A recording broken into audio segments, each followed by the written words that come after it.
Mr. Krisky, wouldn't it be most prudent to wait for the project to be built and see what the traffic patterns are before we start and doing a good analysis? That way the residents get the highest impact rather than us putting a Band-Aid and saying, oh, you know what, we should have done this instead of that. How long does it take after a project's built before it shakes out where you realize what the patterns are for traffic?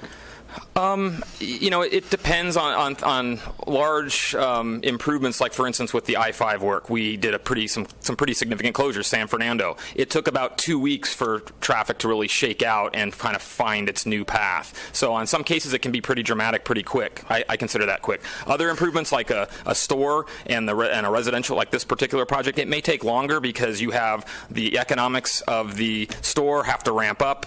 Traffic and economic activity are correlated, so as the store is being, made aware of by the surrounding areas, that the traffic could pick up. So that could be, it could be much longer than 2 weeks. What is your opinion, though, as to when it should be done, before or after? Well, for project-level impacts, generally we need to have the improvements, if there's mitigation, put in beforehand. However, I did caveat that because some of our mitigations are trying to address future traffic with the project as well as the surrounding developments, we don't want to hamstring ourselves to put something in prior to when it's needed. But generally, we would want to put that in ahead of time. However, because the project doesn't have an impact on the neighborhood, there are no improvements to put in either ahead or outside.